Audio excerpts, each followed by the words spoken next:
Donc, ça vous a été dit, hein, la recherche dans le domaine de la santé est en pleine turbulence normative.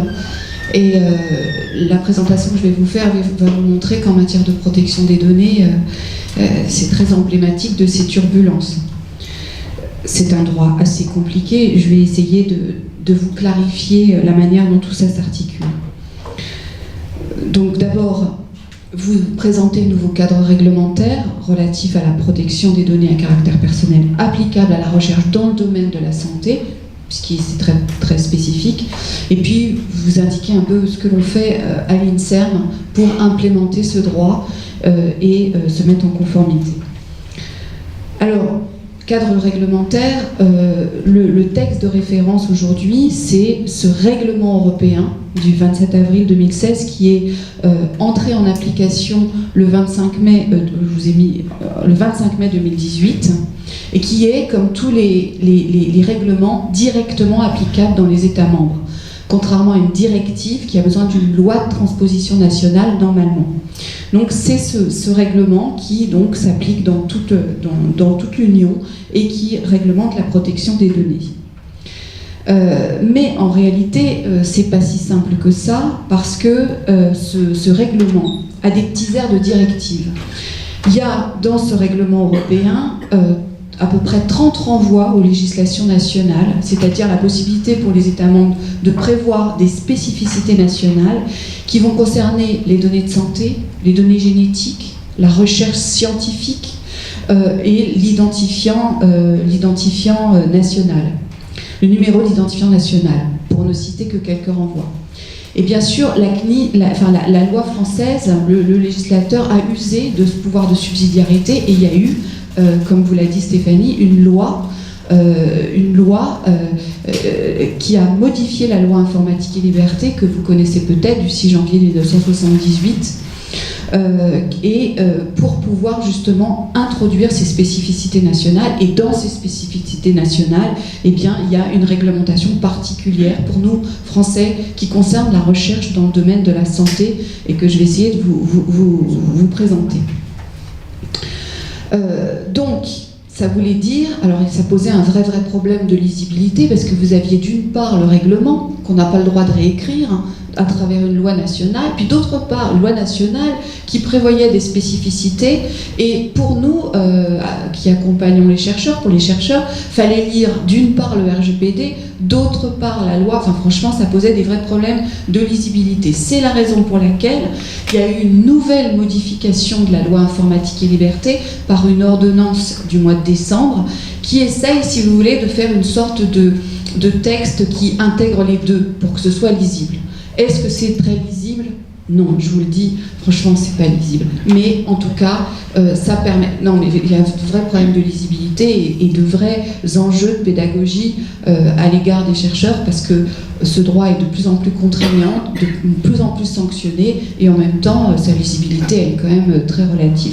Mais enfin voilà, sachez qu'on a remodifié la loi informatique et liberté et donc il faut articuler ce RGPD avec la loi CNIL qui a été modifiée 2 fois en 2018. Je vous rappelle qu'elle avait été également modifiée en 2016 par la loi Touraine, pardon de vous assommer, mais pour que vous donniez une idée, la loi Touraine, c'est le SNDS, le Système National des Données de Santé, et vous travaillez pour beaucoup avec ces données. Vous avez envie de travailler avec ces données. Je y reviendrai pour vous expliquer ce qu'il y a dans ce système d'information, parce que ça vous permet de faire du suivi passif de personnes, de perdus de vue, etc. Donc beaucoup de chercheurs souhaitent travailler avec ces données-là. Et c'est la loi Touraine qui a créé ce SNDS et qui a encadré ces conditions d'accès et d'utilisation de ces données. Donc il faut aussi articuler ce droit relatif à la protection des données avec le droit national relatif au SNDS, j'en ai parlé, mais aussi avec toute la législation jardée qui réglemente toute la recherche impliquant la personne humaine. Donc vous voyez, je ne sais pas si vous m'avez suivi, mais je ne peux pas vous dire que c'est un droit qui a gagné en simplification, c'est un droit d'une très grande complexité parce qu'il faut articuler tout ça. Donc on parle beaucoup du RGPD, mais le RGPD c'est tout ça. C'est aussi la loi nationale et c'est aussi les textes européens applicables à la recherche. on pense bien sûr au règlement européen relatif aux essais cliniques de médicaments à usage humain qui va entrer en application. Il faut articuler tout ça. Alors, ce que je veux vous dire là, c'est que il y a quand même ce règlement entraîne un bouleversement, une nouvelle manière de faire de la protection des données. C'est vrai. Il y a une sorte de, ce qu'on pourrait appeler une sorte de révolution, un changement de paradigme. Et en quoi ça consiste? Ça consiste en ce que souvent la loi informatique et liberté, vous avez en tête les formalités administratives à faire auprès de la CNIL. Je dois faire ma demande d'autorisation auprès de la CNIL. Eh bien, l'idée de ce règlement, c'est de passer d'une logique de formalité à une logique de conformité et de responsabilité. En gros, vous allez pouvoir plus faire avec les données, vous allez pouvoir travailler avec ces données sans être bloqué par des délais et des procédures. J'y reviendrai, c'est plus compliqué que ça. Hein. Mais par contre, vous allez devoir documenter la conformité à ces textes. Vous allez devoir tout tracer, tout documenter, montrer ce que vous faites pour informer les gens, pour recueillir leur accord, montrer que vous avez eu des interrogations sur tous les grands principes que je vais développer. Vous devez tout documenter et garder la trace de tout ça, parce qu'en cas de contrôle, il faudra que vous produisiez cette documentation et que vous soyez en mesure de prouver que oui, les recherches, vous les menez dans des conditions de nature à garantir la sécurité des données et la protection des personnes concernées par les participants à la recherche. Voilà. Et donc tout ça, ça va se traduire par ce qu'on appelle des politiques de conformité, des politiques d'accountability, qui passent donc par on va documenter des procédures, on va construire des outils qui vont permettre Enfin, je vous donnerai des exemples ultérieurement, mais bref, ça va passer par une sorte de gouvernance de la donnée, des process, des outils, j'y reviendrai. Et puis ça passe aussi, ce règlement, par de nouvelles obligations qui sont imposées par ce texte. Donc ces obligations, attendez, voilà, je vous en cite quelques-unes, c'est désigner un délégué à la protection des données. Donc si vous êtes un organisme de recherche public, cherchez pas, il vous faut un délégué à la protection des données. C'est en fait celui qui va piloter la politique de conformité au sein de votre organisme. C'est le représentant légal de l'organisme qui est responsable de traitement, qui va en prison si jamais il y a des manquements, mais il est assisté par un délégué qui le conseille et qui veille à ce qu'on développe toute cette procédure qualité dans la maison qui fait peur aujourd'hui, mais qui, quand même, demain, vous permettra de travailler dans des conditions de nature à... dans des conditions... C'est une certaine qualité de la recherche que de respecter un certain nombre de règles éthiques et dont les logiques de protection des données. Aujourd'hui, ça fait peur parce qu'il y a tout à construire, mais bon. Donc, nommer un délégué à la protection des données, si vous êtes donc... Vous êtes un organisme public, il en faut un. Vous traitez des données à grande échelle, des données sensibles, des données de santé à grande échelle, il vous faut un délégué à la protection des données. Et vous faites du suivi régulier et systématique de personnes, il vous faut un délégué à la protection des données. Si je prends le cas de l'INSERM, les trois conditions sont remplies. Hein. C'est un EPST, c'est un établissement public. Quand on fait des grandes cohortes, on fait du suivi régulier de personnes longitudinales, et puis on fait des traitements à grande échelle de données sensibles, de données de santé évidemment, donc il faut un délégué. Ensuite, il faut mener ce qu'on appelle des analyses d'impact sur la vie privée et les libertés. Ça fait très peur. En fait, il faut reconstituer le dossier CNIL à notre échelle, chez nous, même si on ne saisit pas la CNIL. Voilà. Il faut consulter la CNIL. Bon, il faut... Bref, je vais pas rentrer là-dedans. Il faut notifier les failles de sécurité qui peuvent se produire dans les 70 heures à compter de leur découverte. Bref, il y a un certain nombre de contraintes qui sont imposées, et notamment celui de reconstituer ce que je vous ai dit, le PIA, donc l'analyse d'impact. C'est quasiment systématique pour nous. On doit ça fait partie de la documentation. On doit faire cette analyse d'impact. Là, vous avez des critères qui ont été définis par le groupe des CNIL européennes, si je puis dire, et qui a dit qu'à partir du moment où on a deux des critères qui sont là énumérés, eh bien, vous devez faire cette analyse d'impact avec vos services d'accompagnement réglementaire. Bon, ben nous, évidemment, données sensibles, on en traite. Alors, GCL, c'est souvent le cas. Avec des croisements de données, c'est souvent le cas. Et ça porte sur des patients. Donc, bref, chez nous, l'analyse d'impact est généralisée. Pour nous aider, il y a quand même quelque chose de très positif dans ce règlement, c'est qu'il privilégie les codes sectoriels. C'est-à-dire, en d'autres termes, qui permettent, quand on les élabore et qu'on s'engage à les conformer, de documenter cette conformité. Et pourquoi c'est si important? C'est si important parce que les chercheurs ont un rôle à jouer dans la régulation avec la CNIL. Souvent, vous vivez ce droit comme quelque chose de très bloquant, comme une contrainte administrative, mais en fait, vous avez vraiment une parole à porter avec vos institutions pour, quand on vous impose des règles qui ne sont pas conformes à vos pratiques ou qui sont impossibles à mettre en œuvre, vous avez vraiment une parole à avoir pour faire évoluer le droit, dire que c'est impossible, ou bien souvent, vous vivez les règles comme des interdits. Moi, je crois que vous pouvez traiter toutes les données dont vous avez besoin dès lors que vous expliquez à la CNIL pourquoi vous en avez besoin. Il n'y a que vous qui pouvez justifier de la pertinence des données qui sont nécessaires dans un langage, c'est vrai, vulgarisé, parce que malheureusement, il n'y a pas de scientifiques à la CNIL. À la CNIL, il y a des juristes et des informaticiens.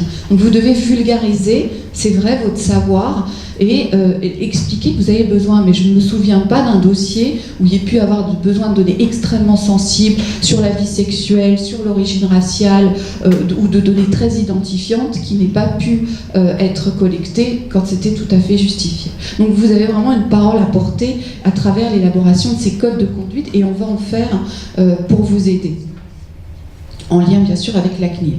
Bon, ça c'est pas du tout pour vous faire peur, mais l'idée du règlement, c'est aussi de donner de la crédibilité à ces règles, et pour leur donner de la crédibilité, eh bien, on a renforcé le pouvoir des autorités de protection des données, on leur a imposé de collaborer entre elles, et on a élevé le niveau des sanctions, puisque maintenant les sanctions vont jusqu'à 20 millions d'euros, ou 4% du chiffre d'affaires annuel mondial d'une entreprise. C'est énorme.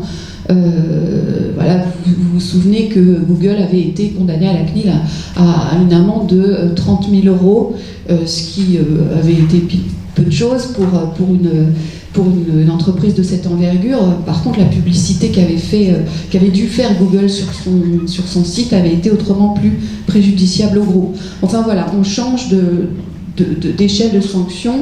Maintenant, toutes les contraintes que j'ai balayées à grands traits, ne vous inquiétez pas trop, on est tous en marche, si je puis dire, pardon, c'est mauvais jeu, mais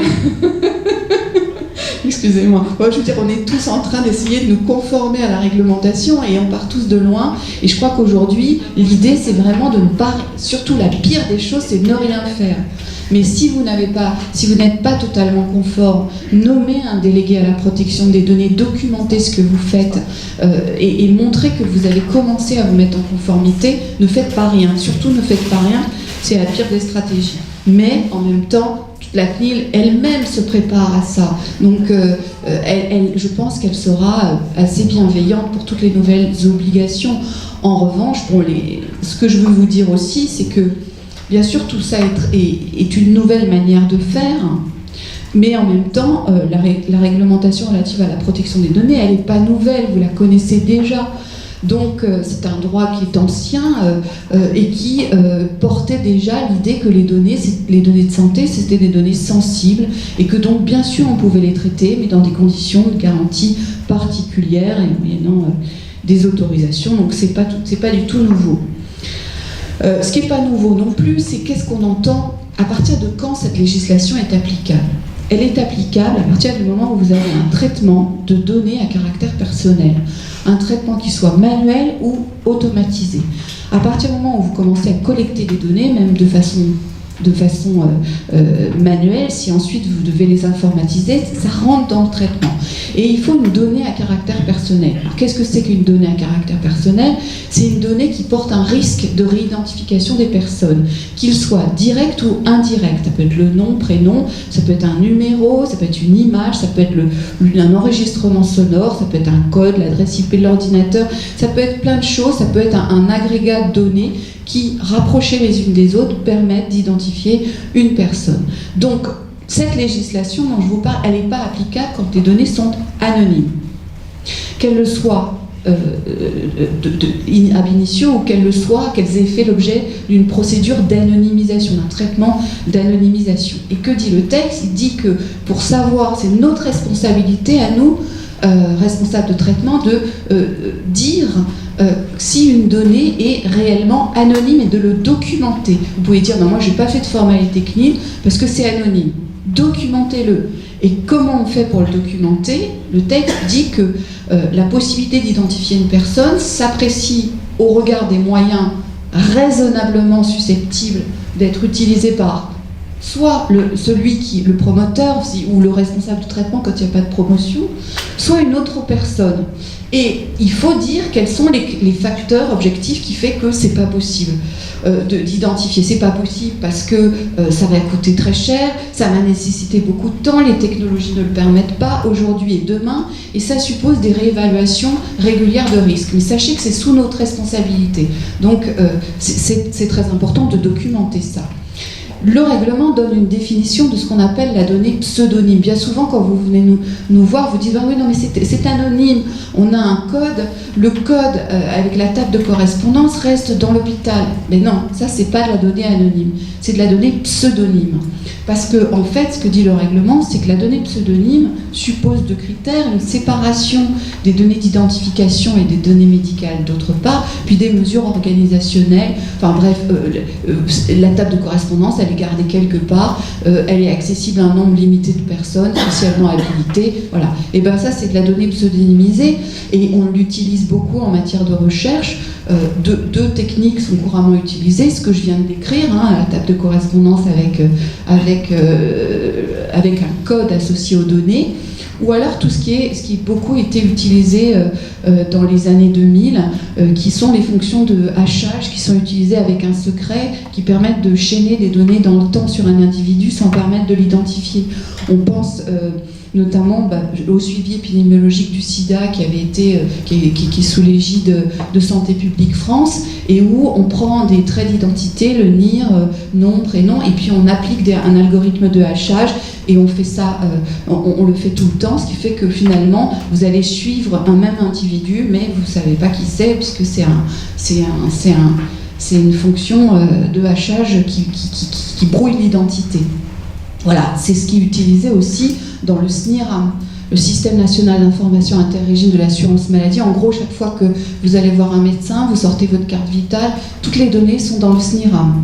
Ces données sont extrêmement précieuses en matière de recherche, puisqu'elles concernent l'intégralité des Français, toutes les données de remboursement, pas de perdu de vue, toutes les pathologies. Vous pouvez faire des tas d'études, alors avec toutes les limites qui font que ce sont pour la plupart des données, ce sont des données qui n'ont pas été faites pour la recherche, ce sont des données administratives et qui ont évolué en fonction du droit, de ce qui était remboursé, pas remboursé. Donc il faut quand même une compétence de très haut niveau pour arriver à ne pas faire dire n'importe quoi à ces données.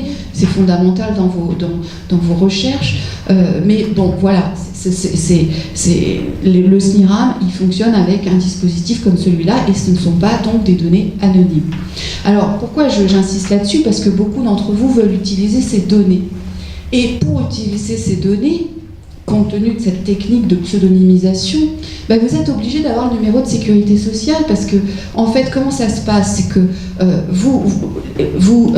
les données sont remboursées, on prend le numéro de sécurité sociale de la personne, un certain nombre de données dans le détail desquelles je ne rentrerai pas, et on lui applique un algorithme deux fois de hachage, une première fois dans l'établissement ou auprès du professionnel concerné, une deuxième fois quand ça arrive à la Caisse nationale d'assurance maladie. Bon. En d'autres termes, si vous voulez chaîner vos données avec les données du SNIRAM, vous n'avez pas d'autre solution que d'avoir le numéro de sécurité sociale des gens. Parce que vous allez devoir le récupérer pour pouvoir appliquer cette moulinette dont je vous parle, et c'est seulement à ce moment-là que vous allez pouvoir réidentifier les gens dans le SNIRAM, collecter les données et les apparier avec vos données. Bref, donc c'est important pour les chercheurs d'avoir le NIR. On y reviendra. Sur le champ d'application territorial de ces textes, il y a eu des changements avec le règlement, le RGPD. C'est que aujourd'hui, aujourd'hui c'est déjà du droit positif, hein, mais en gros, cette législation est applicable. Premier critère, c'était déjà un critère. Si le responsable de traitement, c'est-à-dire celui qui définit pourquoi vous mettez en place cette recherche et quels moyens vous allez utiliser pour le faire, bon, celui qui a le pouvoir de décision, bon, s'il a un établissement sur le territoire de l'Union européenne, ce droit s'applique. L'INSERM, et s'applique même si le traitement est mené ailleurs, loin. L'INSERM met en place les CEPREVAC en Guinée pour développer une politique vaccinale sur Ebola. Aucune donnée relative à des résidents ou ressortissants français n'est traitée, tout est en Guinée. Pour autant, l'INSERM a fait une demande d'autorisation auprès de la CNIL parce que le responsable de traitement est bien établi sur le territoire français. Voilà. Donc, premier critère. Le RGPD l'a étendu aux sous-traitants. Vous avez un sous-traitant qui travaille dans l'Union européenne, le RGPD s'applique. Et puis, pour essayer justement de faire en sorte d'étendre le champ d'application de ces règles, on a ajouté un deuxième critère qui est le critère du ciblage. Si vous êtes hors Union européenne, mais que vous ciblez des résidents européens, alors cette réglementation s'applique. Donc, donc ça intéresse le monde entier, cette réglementation, parce qu'à partir du moment où des Chinois vont vouloir utiliser des données dans le cadre d'une recherche qui concerne des résidents français, eh bien, ou allemands, peu importe, le RGPD s'applique. Autre particularité, je vous l'ai dit, on a fait usage de notre pouvoir de prévoir des règles spécifiques nationales. Et bien dans ces règles spécifiques nationales, ça a son importance pour la recherche, on prévoit que les règles nationales vont s'appliquer en matière de recherche scientifique, par exemple, y compris si le responsable de traitement n'est pas établi en France. En d'autres termes, si vous avez un responsable de traitement allemand qui fait une recherche avec des données relatives à des résidents français, puis allemands, c'est très souvent le cas, eh bien, non seulement le RGPD va s'appliquer, mais aussi la loi française. Donc ça veut dire que ce qui est d'une complexité mais redoutable, c'est-à-dire que notre responsable de traitement allemand va devoir aller demander une autorisation auprès de la CNIL ou être conforme à une méthodologie de référence. C'est très compliqué puisqu'il va falloir appliquer le droit européen, la loi nationale, et si tous les autres États ont fait comme nous, il faudrait peut-être aussi appliquer la loi allemande, enfin bon bref, on le voit aujourd'hui dans les contrats qu'on négocie avec des partenaires américains par exemple, ils ne veulent pas qu'on applique la loi nationale, enfin bon bref, mais enfin sachez-le. Bon, là, pourquoi vous inquiétez pas, on en retrouve les mêmes fondements. C'est important que vous connaissiez le fondement de votre traitement, la base légale du traitement, parce que vous êtes obligé de les mettre dans les notes d'information.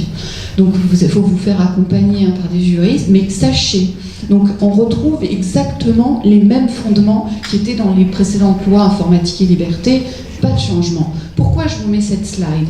Je la mets parce que souvent j'entends les chercheurs me dire « Ah non, mais maintenant il nous faut le consentement systématique des personnes, des participants. » Non. Quand vous regardez les bases légales du traitement, il y a le consentement, c'est vrai, mais il y a aussi la nécessité de l'exécution d'une mission d'intérêt public. Quand on prend l'INSERM et les recherches, par exemple les CEPREVAC, c'est évident qu'on est dans une des missions d'intérêt public de l'INSERM. Et puis, pour les opérateurs, les organismes privés, on peut dire que ça répond aux intérêts légitimes du responsable de traitement. On va dire que ça nous concerne moins parce que nous, on est organisme public. La plupart du temps, cette base légale, c'est la mission d'intérêt public. Ça ne veut pas dire que le consentement n'est pas obligatoire. Tout dépend de la qualification réglementaire de votre recherche. Mais si, vous savez bien que, pardon d'être dans du jargon un peu réglementaire, mais vous savez que la loi Jardé a fait une classification des types de recherche. il y a 3 catégories de recherche, 1, 2, 3 en fonction du risque. Eh bien, il n'y a que pour la catégorie 1 et 2 que le consentement est requis. D'accord ? Donc, si vous faites, par exemple, vous envoyez des questionnaires à une personne qui ne vont pas avoir pour conséquence de modifier la prise en charge, la personne, elle a un droit d'opposition. Si vous faites de la réutilisation secondaire de données ou d'échantillons à des fins de recherche, les personnes, elles ont un droit d'opposition. Tout ça pour vous dire qu'il n'y a pas besoin tout le temps, on entend tout le temps, on ne va plus pouvoir travailler sur de la donnée identifiante, c'est faux. On va devoir toujours avoir le consentement des gens, c'est faux. Voilà. Donc le consentement, c'est une des bases. Je vous déconseille d'utiliser le consentement comme base légale pour la bonne raison que quand vous utilisez cette base légale, le consentement doit répondre à un certain nombre d'exigences vraiment très très contraignantes. Il peut être retiré à tout moment et ça oblige de supprimer absolument toutes les données. Et en plus, s'accompagne, quand on utilise ce fondement, les gens ont un droit à la portabilité. C'est-à-dire ils ont le droit de demander la restitution de toutes leurs données pour aller les emmener ailleurs, ce qu'on utilise quand on change d'opérateur téléphonique. C'est impraticable en matière de recherche. Bref, donc voilà. Alors les grands principes de la loi informatique et liberté, ils sont reconduits. La plupart, vous les connaissez bien. Bon, ça c'est nouveau. Ce que je vous ai dit tout à l'heure, le responsable de traitement doit prouver à tout moment, il y a une inversion de la charge de la preuve. Il doit documenter qu'il est conforme à la réglementation. Ça c'est nouveau. Par contre, tous les autres principes, on les connaît. Quand vous mettez en place une recherche, vous le faites pour une finalité précise. Vous demandez d'utiliser des données pour une finalité bien précise, déterminée. Explicite. On cherche à suivre dans le temps des enfants depuis la naissance jusqu'à l'âge adulte pour comprendre tous les déterminants qui interviennent dans leur croissance. Voilà, bon, ça c'est une finalité déterminée, explicite, légitime. En principe, vous ne pouvez pas réutiliser... bon, bref, attendez, je vais continuer. Ensuite, pour faire cette recherche, vous devez utiliser uniquement des données pertinentes, non excessives, exactes et mises à jour. Donc vous devez avoir une logique, parce que le règlement parle de minimisation de données. Vous posez la question de quelles données j'ai besoin. Est-ce que j'ai besoin de données directement identifiantes? Est-ce que je peux me contenter est-ce que j'ai besoin de la date de naissance? Est-ce que je peux me contenter de l'âge? Est-ce que vous devez avoir toute cette démarche de vous poser la question de qu'est-ce qui est nécessaire? Et quand c'est nécessaire, vous pouvez l'utiliser à condition de le justifier. Ensuite, limitation de conservation des données. En principe, la loi, elle raisonne par traitement. Donc, je mets en place mon traitement de données à caractère personnel pour mener ma recherche. En principe, les données, elles ne doivent... Qu'est-ce que ça veut dire, limitation de la conservation? Ça ne veut pas dire que vous devez les détruire. Ça veut dire que vous ne pouvez les conserver dans la base active, si je puis dire, que le chercheur puisse y accéder, que le responsable de traitement, le centre investigateur puisse y accéder, que pendant une durée déterminée en fonction de pourquoi vous avez mis en place cela. Donc en principe c'est limité. Puis ensuite, la CNIL par exemple dans ses méthodologies de référence dit que les données doivent être conservées en base active, en base tout le temps accessible, 2 ans jusqu'à la publication des résultats. Et ensuite, ça ne veut pas dire qu'il faut les détruire, mais elles sont archivées selon la réglementation qui est applicable. Donc c'est 2 ans après la publication, la dernière publication des résultats. On avait été consulté et on avait veillé à ce que cette réduction soit... Bon. Alors, je rebondis par rapport à ce qui a été dit tout à l'heure. Ça ne veut pas dire non plus que vous ne pouvez pas réutiliser ces données. Le RGPD pose même en matière de recherche une présomption de compatibilité d'une finalité initiale avec une finalité de recherche scientifique. Mais vous allez pouvoir réutiliser ces données sans avoir à les recueillir. Vous allez pouvoir utiliser des données de soins ou des données de recherche antérieures, mais vous devez à nouveau, en principe, informer les personnes et voire éventuellement faire des demandes d'autorisation. Mais vous avez la possibilité de les réutiliser. Et c'est un autre traitement qui doit donner lieu à ce même examen des principes. Ensuite, respect des droits des personnes. Bon, il y a un principe très important qui est l'information des personnes. Parce que de cette information dépendent tous les autres droits. Et cette information, eh ben, elle existait auparavant. Normalement, c'est la remise d'une note individuelle qui explique à la personne ce que l'on fait. Pourquoi on collecte des données, ce que l'on va faire avec elle, comment ça va se passer, elle va venir 3 fois au centre, elle va être interrogée, puis alors après on va aller chercher des données dans des registres ou peut-être dans des bases médico-administratives où on lui explique ce qui est fait, puis on lui explique ses droits, l'ensemble de droits, droit d'accéder aux données, de les rectifier, non, parce que la plupart du temps, elle n'a pas les... Enfin bon, bref, le droit de rectification, c'est plutôt le droit d'accès.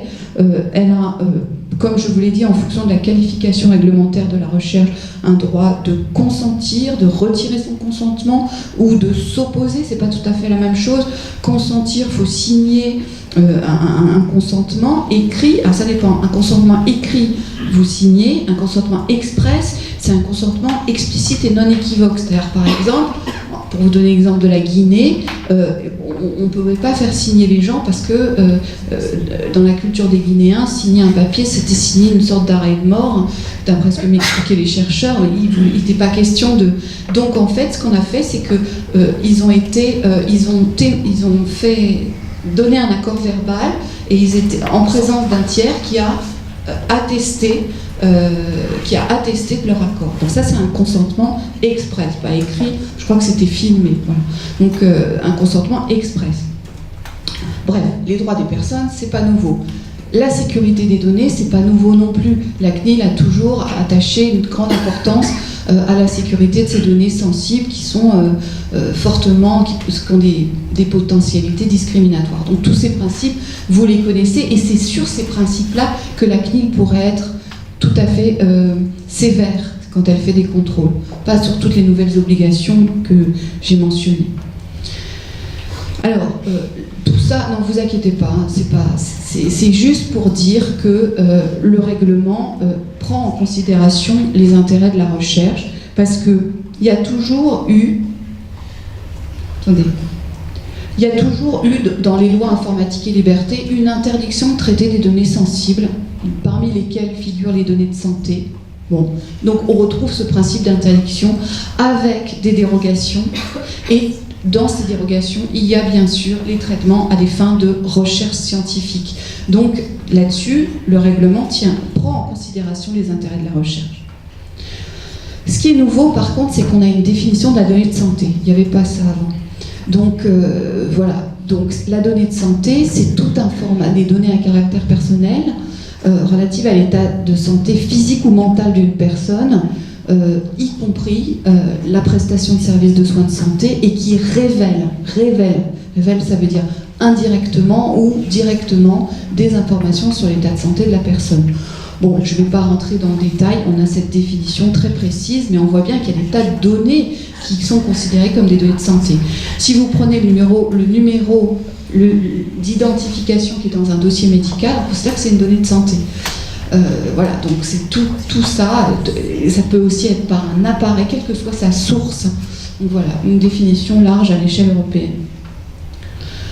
Alors, donc, pourquoi ce règlement ne nous pose pas trop de problèmes au niveau, pour nous, chercheurs, c'est que, bon, on retrouve bien l'interdiction de traiter des données sensibles, mais avec une dérogation au bénéfice de la recherche, une présomption de compatibilité d'une finalité de recherche avec une finalité initiale. Donc, ça veut dire que vous n'avez pas à recollecter des données, vous pouvez réutiliser des données qui existent, moyennant, bien sûr, une information et des formalités. Une possibilité aussi, dit le texte, de conserver les données au-delà de la finalité initiale pour des finalités de recherche scientifique. Les droits des personnes sont réaffirmés, ils sont renforcés, je ne vais pas vous dire le contraire, mais il y a quand même une prise en considération de nos intérêts. Le consentement d'une personne n'est pas systématique, tout dépend de la qualification réglementaire de la recherche. Et surtout dans le RGPD, on dit que le consentement doit être recueilli pour une ou plusieurs finalités spécifiques. Bon, donc il faut vraiment penser, il faut bien que vous pensiez quand vous rédigez vos notes d'information, d'abord sur ce que vous voulez faire en termes prospectifs avec ces données, ne pas hésiter vraiment à indiquer tout ce que vous envisagez, des suivis, des interrogations ultérieures. Bon. Et puis peut-être la réutilisation secondaire à des fins de recherche, n'hésitez pas à le mentionner. Et on a même un considérant, c'est une explication de texte, on va dire, qui dit qu'on pourrait admettre un consentement pour ce qui concerne certains domaines de la recherche scientifique. Voilà. Donc, certains domaines, parce que c'est vrai qu'on peut se poser la question, quand une personne consent, une personne atteinte d'une pathologie donne son consentement pour que ces données soient utilisées par l'INSERM pour améliorer les conditions de prise en charge, que donne-t-elle comme consentement? La possibilité de l'utiliser dans cette étude-là, à l'INSERM, ou la possibilité de l'utiliser dans toute étude qui porterait spécifiquement sur cette pathologie et qui pourrait améliorer. Ce serait vraiment intéressant aujourd'hui on fait des enquêtes auprès des associations de patients à l'INSERM et les patients pour bien comprendre exactement ce qu'ils veulent pour pouvoir porter auprès de la CNIL une interprétation des textes. Parce que vous savez bien qu'en matière de recherche, il y a énormément de réutilisation secondaire des données, même les grandes cohortes financées par les investissements d'avenir, elles ont vocation, la valorisation de leurs données fait partie, est même une condition du financement. Donc elles ont vocation à mettre leurs données à la disposition d'autres chercheurs. Et vous voyez bien que l'information individuelle, lot par lot, est vraiment extrêmement difficile à mettre en place et confine à la persécution même. La personne Donc on est en train de réfléchir à d'autres manières de les informer dans une logique plus participative. Et la CNIL a admis dans une de ses méthodologies de référence qu'on puisse, à partir du moment où on a clairement informé la personne au départ de la réutilisation secondaire de ces données à des fins pour d'autres recherches, et qu'on la renvoie à un dispositif d'information où elle va trouver trace de toutes ces recherches, un site internet, une newsletter, alors il n'y a pas besoin de revenir vers elle. Voilà. Donc, vous voyez, il y a cette logique de consentement un peu générique, mais après, il faut... Ça ne peut pas être complètement, ça peut pas être pour la recherche en général, parce que ça, c'est pas possible juridiquement. Donc, c'est quand même un peu compliqué, une information individuelle et spécifique par projet, mais c'est pourtant ça que prévoit le texte. Avec une particularité, c'est quand même un peu compliqué, parce qu'à la fois le texte, le RGPD nous dit que l'information doit être concise, transparente, compréhensible, aisément accessible, dans des termes simples et clairs. Et bien en même temps, on nous dit qu'elle doit comporter toutes les mentions de 2 articles du RGPD.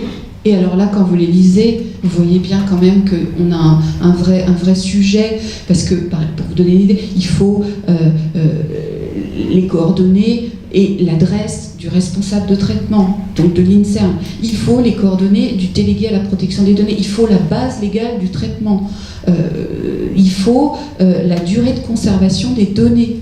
Il faut que vous renvoyiez, si vous avez des transferts hors Union européenne dans des pays qui ne présentent pas de niveau de protection adéquat, il faut l'en informer et lui indiquer comment vous avez cadré ces transferts. On voit bien que pour un participant, c'est extrêmement compliqué. Donc il y a vraiment, on est en train de travailler à des modèles avec différents niveaux d'information. C'est-à-dire un premier niveau où la personne, l'idée c'est qu'elle comprenne bien. On a intérêt d'être très transparent et que la personne comprenne bien, parce que ça engendre la confiance et la participation. Et c'est vraiment crucial, cette information. Donc il y a vraiment un travail à faire sur un premier niveau d'information clair. Voilà comment ça va se passer, on va mener telle recherche. Pour ce faire, voilà comment vous allez être impliqué, voilà vos droits, auprès de qui vous pouvez vous adresser pour avoir des informations. Et puis peut-être, dans un deuxième temps, des informations plus administratives, je dirais, pour qu'elle ne soit pas noyée dans une information qui poserait un vrai problème de compréhension. Ensuite, il est toujours possible de déroger à l'obligation d'information. C'était le cas avant, c'est toujours le cas. Dit le texte, et là il faut le documenter, lorsque l'information se révèle impossible ou exigerait des efforts disproportionnés. Bon, dites-le, nous demandons, par exemple, vous faites des méta-analyses à partir de données cliniques, de données de différents pays qui portent, je vous donne cet exemple parce qu'on l'a eu sur des hommes atteints d'un cancer de la prostate avec métastase, qui ont une espérance de vie inférieure à 5 ans, mais je pense sous votre contrôle, je suis juriste, pas du tout, je peux dire des bêtises. Dans ce cas-là, vous n'allez pas pouvoir informer les gens parce que la plupart du temps ils sont morts. Les données parfois sont très anciennes. Le nombre de personnes concernées est tel que c'est impossible. Et ben, c'est tout à fait possible de demander une dérogation à l'obligation d'information dès lors que vous le justifiez. La seule particularité, c'est que du coup, votre recherche ne pourra pas rentrer dans le champ de ce qu'on appelle une méthodologie référente. J'en reparlerai. Mais sinon, dites pourquoi ça n'est pas possible, justifiez-le et elle vous sera accordée. Bon, ça, j'en ai parlé, c'est un peu compliqué. Alors, qu'est-ce qu'a apporté cette nouvelle loi, la loi CNIL qui a été modifiée et qui prévoit des spécificités nationales? Eh bien que nous, dans le domaine de la santé, recherche dans le domaine de la santé, non seulement on va avoir à monter des politiques de conformité, de gouvernance et politique de protection de la donnée, mais on va aussi devoir faire des demandes d'autorisation. Parce que la loi a maintenu, en matière de recherche dans le domaine de la santé, si vous faites de la recherche en sciences humaines et sociales, si vous faites de la recherche sur les technologies ou avec des données d'Internet, si ce n'est pas de recherche dans le domaine de la santé, alors il n'y a pas de demande d'autorisation effectuée, enfin, a priori. Mais si c'est le cas, alors vous devez faire une demande d'autorisation.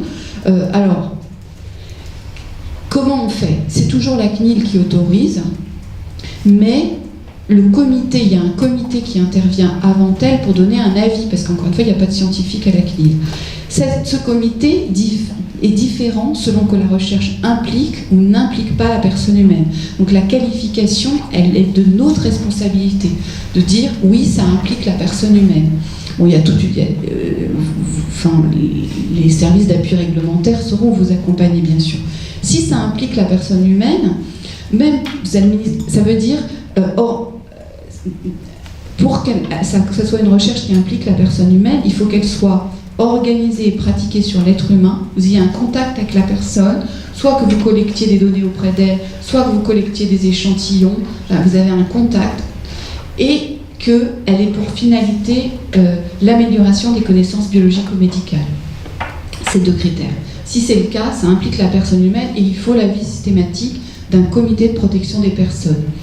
Si ça n'est pas le cas, soit que c'est de la réutilisation secondaire de données, soit que c'est vous allez administrer des questionnaires, mais le but n'est pas l'amélioration des connaissances biologico-médicales. Beaucoup de recherches en sciences humaines et sociales. Et bien dans ce cas-là, c'est le CRS, le comité d'expertise pour les recherches, études et évaluations dans le domaine de la santé, qui va donner un avis. Et ensuite, il y a l'Institut national des données de santé qui peut donner un avis aussi sur le caractère d'intérêt public de l'étude, mais ça n'est pas systématique et ça concerne tous les types de recherche. Particularité quand même de cette loi, c'est qu'avant, vous faisiez votre demande d'autorisation, la CNIL avait 2 mois pour se prononcer et en cas de silence, son silence valait rejet. Vous n'étiez pas autorisé à mettre en place le traitement.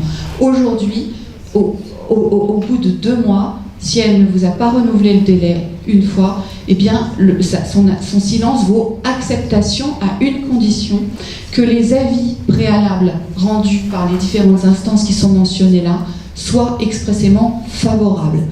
Ce qui veut dire que si vous avez, par exemple, un avis favorable, mais avec des recommandations, c'est un avis favorable. D'accord ? Mais si vous avez un avis réservé, vous ne pourrez pas le mettre en place.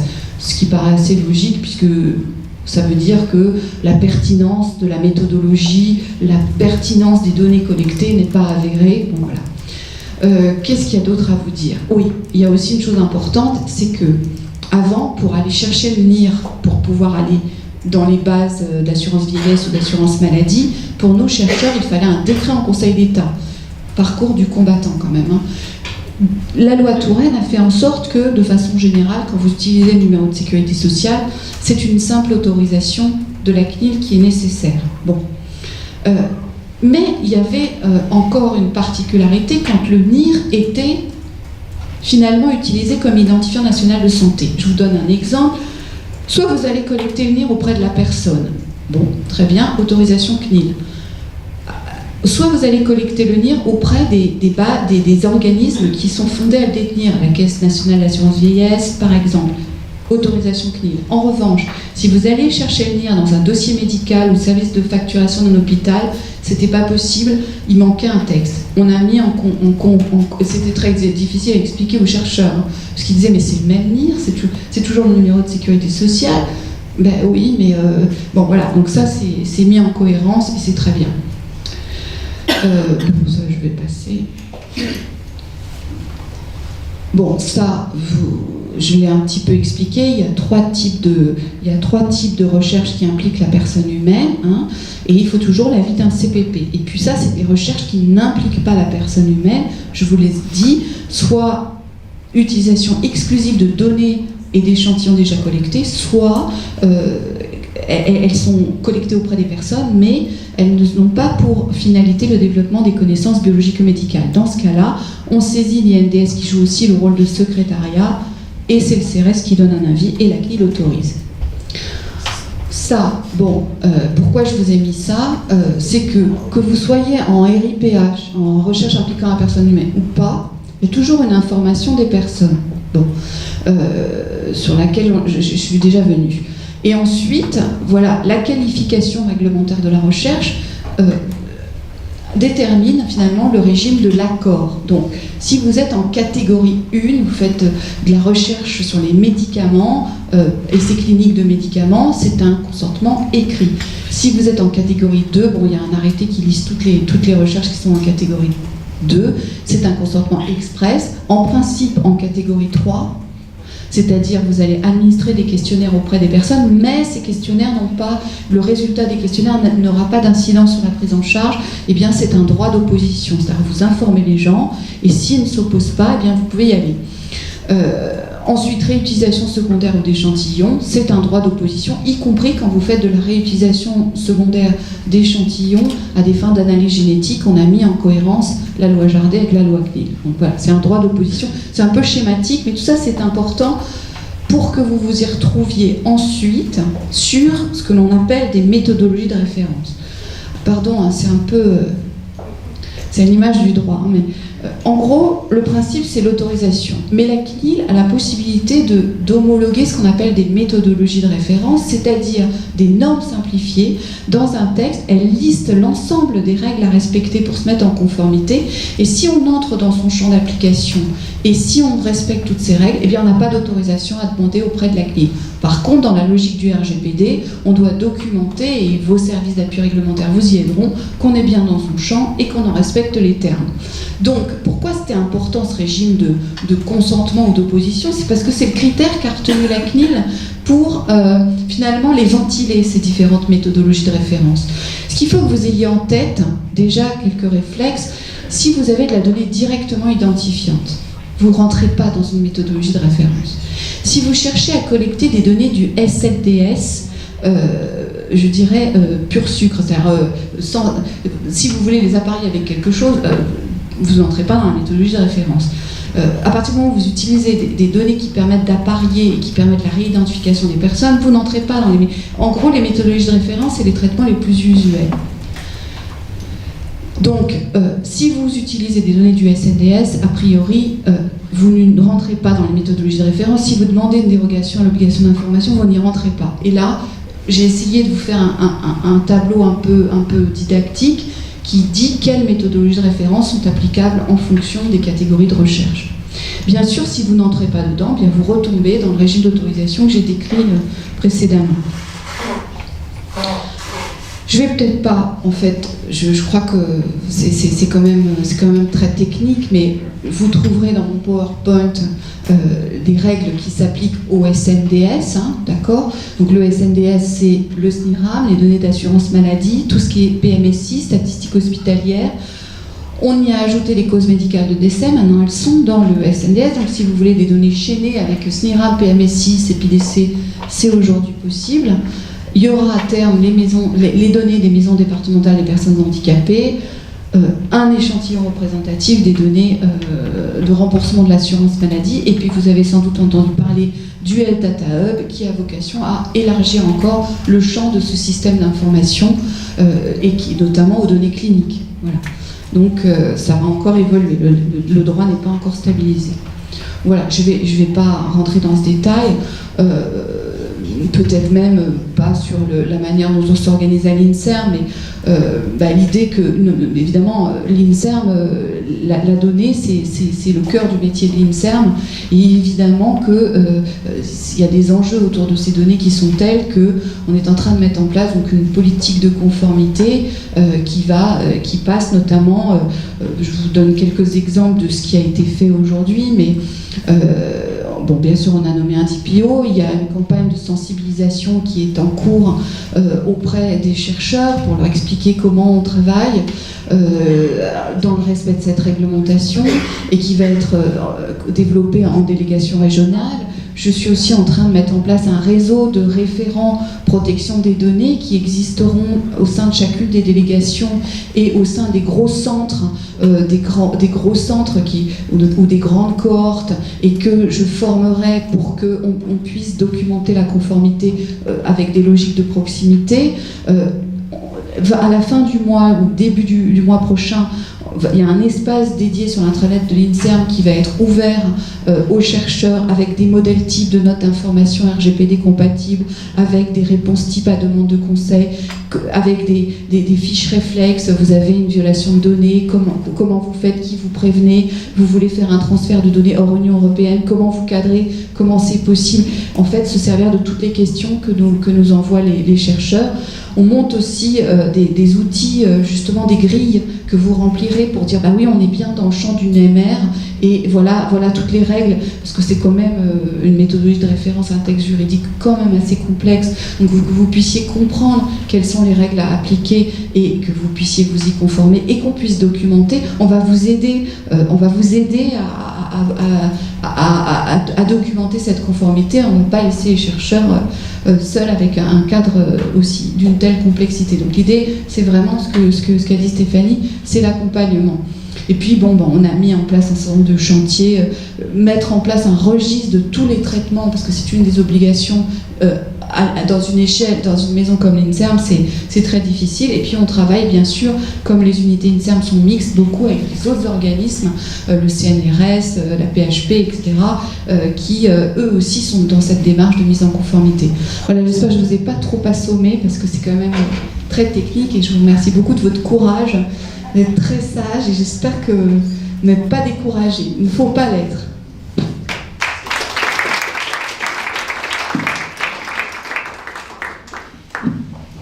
Passer aux questions, interrogations.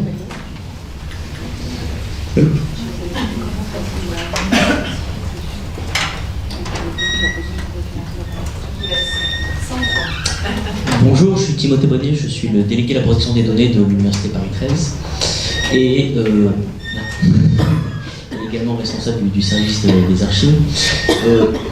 Merci pour votre présentation. Alors j'ai un peu regretté que vous soyez allé un peu plus vite sur la deuxième partie qui était la plus opérationnelle pour, je pense, les chercheurs, pour bien s'y retrouver dans le maquis du RGPD, de la loi CNIL, de la loi Jardé, etc.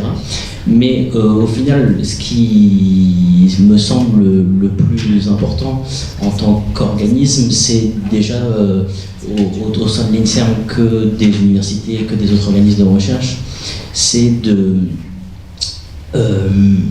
accompagner au maximum les chercheurs, les organismes, les laboratoires. Donc c'est bien d'avoir d'avoir brossé cette théorie-là. Je trouve que les chercheurs s'en saisissent est une chose importante, surtout s'ils manipulent des données à caractère personnel. Mais je voudrais surtout insister sur le fait que nous, en tant que délégués, on est là pour assister les chercheurs et les accompagner sur la voie de la conformité, et surtout les aider à s'orienter dans le maquis que vous avez décrit, le maquis réglementaire et surtout organisationnel, parce que la vraie question, c'est une question organisationnelle avant d'être une question réglementaire, et c'est en ce sens-là aussi que ça bouleverse un peu les paradigmes. Avant, on faisait un peu chacun dans son coin sa petite sauce sur la gestion des données, et le RGPD oblige les établissements à ériger la politique de la conservation de la donnée personnelle comme une politique d'établissement. Et il me semble qu'en ce sens-là, c'est très très sain, au-delà de son aspect technique, mais le RGPD est très très sain pour les organismes comme le nôtre. Car ça oblige à mettre tout à plat et à repenser des organisations qui avant pouvaient être erratiques, etc. Donc moi je trouve que c'est une bonne chose, et surtout remettre au centre les personnes. On vous a beaucoup parlé à l'instant de l'information des personnes. Les personnes, c'est pas que les patients dans le cadre des données de recherche, c'est tout le monde. Et il me semble que moi c'est très sain comme approche, c'est-à-dire que c'est la personne qui redevient maître de ces données et qui peut s'en emparer à tout moment sur la durée de vie de la donnée. Et à mon sens, c'est ça qui est important, c'est vraiment la personne au centre du dispositif, les personnes, les citoyens. Et moi, je vous encourage en tant que personne et citoyen à saisir les délégués pour voir ce qu'on fait de vos données dans les différents organismes publics ou privés. Et vous savez que c'est intéressant. Non, mais la difficulté, en tout cas en ce qui concerne les personnes, on demande par exemple dans les informations qu'on a des coordonnées du délégué. Le délégué, dans les notices qui vont être diffusées, le délégué, vous le savez, il n'a pas vocation à avoir accès aux données. Pas du tout. C'est vraiment l'investigateur qui va pouvoir permettre l'exercice du droit d'accès.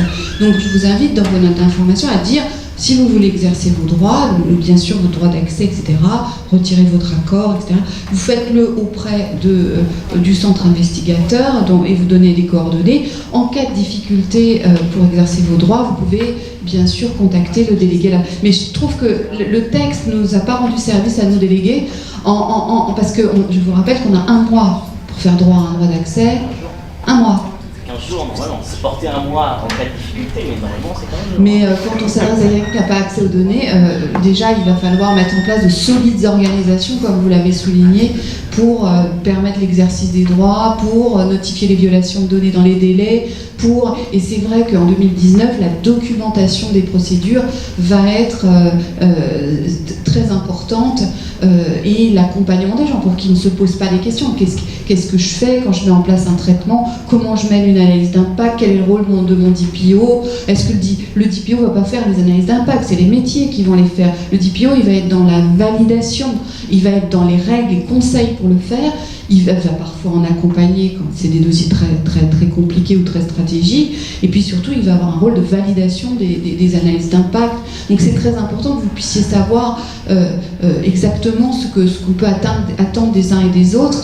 Et vous m'avez interrogé sur comment on s'y prend. Je pense que les référents protection des données vont aussi être des relais majeurs dans la maison et vont avoir un rôle en termes de déclaration, en termes de recensement, en termes de remontée d'indicateurs protection des données, parce qu'il va falloir aussi qu'on documente, nous, tout ce qui est fait, en effet, à travers un rapport annuel. Enfin, voilà, donc...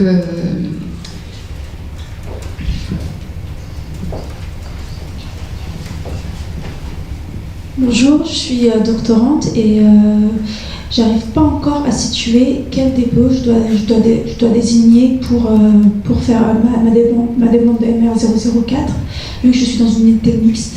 Et du coup, ce que j'ai cru comprendre, c'est qu'il faut en désigner un unique, et je voulais avoir une confirmation si c'était... Ce qui est un peu compliqué, c'est que dans les unités mixtes, c'est pour ça qu'on travaille beaucoup avec les autres DPO des autres organismes, on n'a pas toujours la même logique. Par exemple, le CNRS considère que les responsables de traitement, c'est les directeurs d'unité. Donc, le directeur d'unité, c'est lui qui va prendre la responsabilité du traitement. Alors qu'en fait, juridiquement, est-ce qu'il a la possibilité de porter cette responsabilité, par exemple, et d'encourir les sanctions pénales en cas de manquement? Je pense que ça remontera, il faut avoir la personnalité juridique, ça remontera à la direction de l'établissement. Donc c'est un peu compliqué parce que nous, à l'INSER, on n'a pas fait ce choix de dire que les directeurs d'unité sont responsables de traitement. Ça reste responsable de traitement, c'est...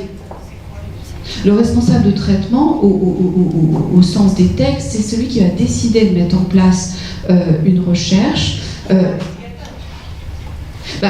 Pour moi, c'est pas l'investigateur. Pour moi, c'est le promoteur quand il y a une promotion. Donc, quand on est dans la recherche, c'est le promoteur Quand il n'y a pas de promotion, quand on est hors champ, ça va être le représentant légal de l'institution. C'est comme ça qu'en tout cas on raisonne à l'INSERM. Mais voilà, donc ce qui compte, c'est quand même de savoir. Moi, j'aide tout, enfin, je réponds aux demandes de conseil, mais par contre, je ne me prononce pas sur un traitement qui est mis en place à l'initiative. Alors des fois, il faut se mettre d'accord les uns et les autres. Qui est responsable de traitement? Parfois, il y a plusieurs responsables de traitement. Là, de qui dépendez-vous? Vous faites votre thèse sous la direction de qui? Et quel est son rattachement? Qui finalement décide de la mise en place de ce traitement nécessaire à cette thèse et des moyens qu'on va utiliser pour pouvoir la mener?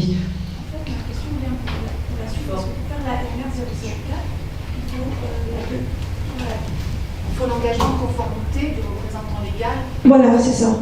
Et du coup, quand je m'adresse à la CNIL, on me dit justement d'aller... c'est le DPO qui doit faire la déclaration. On lui donne les documents et puis le DPO fait la déclaration directement à la CNIL. Non, il n'y a pas de déclaration à faire à la CNIL quand on est dans le champ d'une méthodologie référente.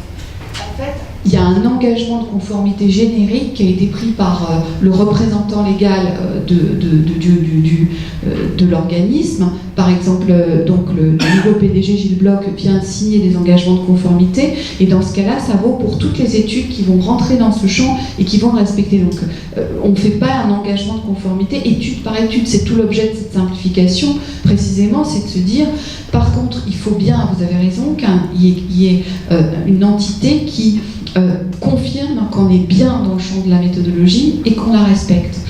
Donc, si c'est sous la responsabilité de l'INSERM que vous mettez ça en place, qui est votre directeur d'unité? Il est rattaché à qui administrativement? Qui a décidé de faire de cette thèse? Est-ce que c'est... On peut en discuter avec mes collègues d'IPO de l'unité mixte. C'est une mixte avec qui?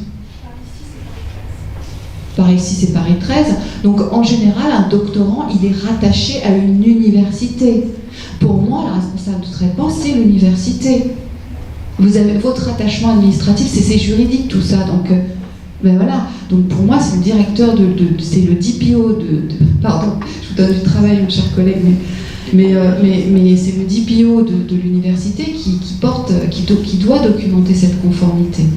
Mais il n'aura pas un engagement de conformité à faire pour cette étude. Il devra porter à son registre cette étude et montrer qu'en effet, être en mesure de documenter le fait qu'elle est faite conformément à la méthodologie de référence. Bonjour, Coralie Bloch, je m'occupe de l'unité de recherche clinique de l'hôpital et du groupe hospitalier Paris-Seine-Saint-Denis. Et donc, en fait, dans notre unité, on va parler un peu plus tard, mais on s'occupe de tout ce qui est promotion, c'est-à-dire assurance des recherches et de détermination de la typologie de la recherche et aussi des recherches transnationnelles et sachant qu'ils partent des patients qui sont vus dans un groupe hospitalier quel qu'il soit. Et pour les doctorants, peut-être est-ce votre cas, des prélèvements biologiques dont vous allez vous servir pour animer une recherche et une thèse, dans le cadre d'une thèse. Et donc, on est absolument support et on peut aussi essayer de discuter avec les gens de l'université et des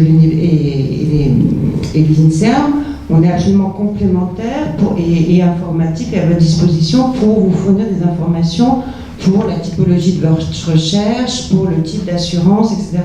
Moi, je suis très frappée parce que je fais un peu de recherche translationnelle personnellement, indépendamment de mon travail, de la pugnacité des doctorants auxquels on demande d'avoir une formation en plus de leur formation scientifique, mais de faire des démarches administratives et juridiques qui sont des casse-têtes épouvantables auxquelles personne n'est formé. Et j'en ai vu beaucoup qui arrivaient dans le bureau en disant aidez-nous, on ne sait plus, on ne comprend pas. Et c'est bien normal. Moi, j'ai mis des années à comprendre l'arborisation et je demande encore aux personnes qui sont super spécialisées dans mon équipe. Donc voilà, je pense qu'il faudrait arriver à avoir des bureaux simplificateurs, des guichets d'information simplificateurs pour les étudiants parce que c'est un peu moins le job du doctorant. Voilà. Et quand vous allez sur votre question très spécifique, et les chercheurs, c'est pareil. Oui, pardonnez-moi. Juste sur cette question spécifique des thésards, des doctorants, il y a une fiche, si vous allez sur le site de la CNIL, vous regardez, il y a une fiche thèse, modalité de mise en œuvre d'une thèse. Si vous ne trouvez pas, envoyez-moi un petit mail, frédéric.lesoulier@inserm.fr. Il y a une fiche qui explique bien le rattachement administratif du thésard et du coup, qui est le responsable de traitement. Et surtout, la question c'est déterminer en fonction de la recherche du doctorant à quel Régime de formalité, est-ce que c'est une MR, est-ce que ça n'est pas rien. Si Ouais. on est dans la MR, on est dans la... Si c'est anonyme. Si c'est anonyme, on peut ne rien avoir à faire. Oui. Et donc passer beaucoup de temps à obtenir un rapport. Pour ça, c'est ça. Oui, tout à fait. Il peut être conforme à une MR et dans ce cas-là, il faudra quand même documenter la conformité à la MR et porter le traitement au registre parce que c'est sous la responsabilité de l'université que le traitement sera mis en place. Même si moi, mon laboratoire est sous 3 tutelles, en fait, il est RSIS, INSERM et... Oui, parce que juridiquement, on va chercher, alors c'est un peu compliqué quand même, on va chercher, il faut bien que vous dépendiez voilà, administrativement. Mais si le directeur d'unité n'a pas désigné un DPO, il y a une note de la CNIL qui est très claire, qui a été faite en lien avec la CPU en disant que les directeurs d'unité, les UMR, etc., étaient responsables de traitement et c'était à eux de désigner un DPO. Sauf qu'à l'heure actuelle, ils n'ont pas désigné le DPO, ils n'ont pas désigné le DPO ni INSERM, ni CNRS, ni dans les établissements de rattachement. Donc moi, sur des cas comme cela, je ne peux pas prendre de décision tant que le directeur ou la directrice de l'unité n'a pas désigné, désigné comme moi, je trouve cette manière de faire complètement n'est pas tout à fait. C'est pour ça qu'on n'a pas pris cette. Mais ça peut se discuter, hein, mais je trouve que, enfin, vous nous voyez, nous prononcer sur un traitement, parce qu'il y a une unité qui nous a désigné, un traitement, on voit bien que c'est le CNRS qui monte une recherche, qui décide comment on va la faire, etc. Et moi, INSERM, je vais dire, ah mais non, c'est pas comme ça qu'il faut faire. Enfin, je trouve que c'est une analyse au cas par cas, qui est le responsable de traitement. Et c'est à lui de porter la responsabilité du traitement, d'inscrire au registre, d'accompagner les équipes, etc. C'est quand même au directeur de laboratoire de prendre ses responsabilités plus qu'à un doctorant. Sur à qui il réfère, à l'université, à l'INSERM ou au CNRS, c'est quand même au directeur du laboratoire de savoir, type de recherche par type de recherche, de qui ça relève, plus qu'au doctorant. Ça, je suis bien d'accord. Les doctorants, On peut raccourcir parce qu'il y a tellement de mais ça me donne une... Il faudrait Peut-être qu'on fasse en commun une fiche sur vos thèses, comment ça se passe, dans quelles conditions, qui doit déclarer, est-ce que vous rentrez dans une... On peut peut-être faire une fiche, si vraiment c'est un sujet récurrent, ça vaut peut-être le coup de faire une fiche pratique. Je voudrais signaler que plusieurs personnes dans des laboratoires de Paris 13 et en lien avec l'INRIA et des juristes ont rédigé un livre blanc sur les approches contemporaines dans l'hébergement et gestion de données qui se veut à la fois très pédagogique, très simple, avec des définitions de vocabulaire spécifique qui mettent en lumière des procédures qui sont en cours, qui bien évidemment vont évoluer, et qui peuvent être une source d'information, je pense, et en même temps une ligne un petit peu à réactualiser au fur et à mesure des évolutions du droit. Ça se trouve en ligne, alors je vais pas c'est sous la direction de Christophe Serrin, qui est professeur d'informatique au LIPN, au lycée d'informatique Paris Nord, qui est accessible en ligne, maintenant sous version anglaise, et qui a vocation à être amendé continuellement, qui se veut à la fois ouvrage, état d'art et puis notion de base, et peut-être en même temps description des tendances actuelles de recherche et d'évolution. Donc éventuellement, je vous enverrai le lien. C'était déjà rencontré dans un atelier INSERM, et je pense que c'est un outil qui a le mérite d'exister, y compris pour les gens qui sont complètement de l'outil. Alors, on va prendre une dernière intervention. Moi, j'avais quand même encore une question par rapport au DPO. En fait, dans mon unité, alors, je n'aborderai pas le sujet des étudiants, parce que, à mon sens, en effet, je suis d'accord avec Angela, il y a quand même une responsabilité du directeur de recherche qui est responsable de l'unité, à savoir déléguer ou pas à des étudiants ce type d'affre. En ce qui me concerne, je vous le dis franchement, je préfère qu'ils connaissent un peu mieux leur sujet et peut-être un peu moins la réglementation. qui, pour le coup, sera peut-être pas la même dans un pays étranger s'ils vont après en postdoc ou je ne sais quoi. Bon.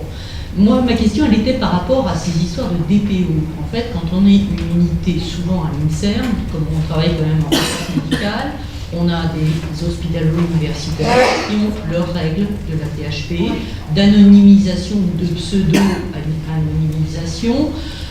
On a des universitaires et on a aussi des gens des EPST.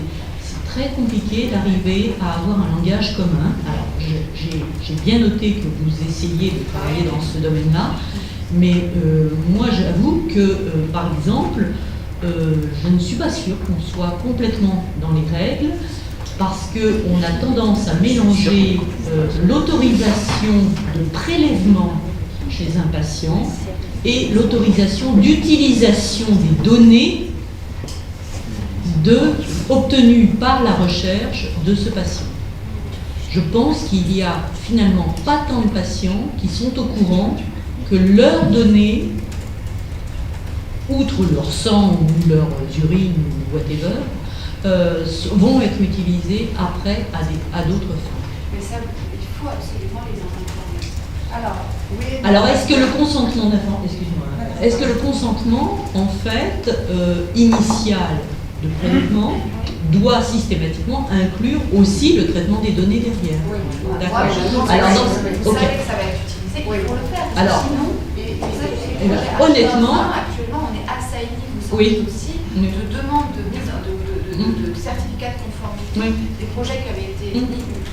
Et on se retrouve avec des notes d'information, parce que qu'est-ce que veut la Commission européenne? L'autorisation de la conformité, l'information au consentement, est-ce qu'on permet la réutilisation? Et quand on n'a pas informé. Et pour le coup, les règles ne sont pas les mêmes dans les différents pays, parce que étant porteur d'un nouveau projet H2020, on s'est retrouvé confronté justement avec cette histoire d'anonymisation qui n'est pas la même dans tous les pays. Normalement, elle devrait l'être quand même. Les données génétiques dont vous parliez tout à l'heure, un patient qui a 5 mutations différentes est identifiable. Et ça, d'un pays à l'autre, on n'a pas la même interprétation. C'est vrai? Oui. Par exemple, quel pays considère que c'est anonyme ou au contraire? En Allemagne, par exemple, ils considèrent que c'est relativement anonymisé. À partir du moment où ce sont des numéros et où ce sont des numéros de prélèvement.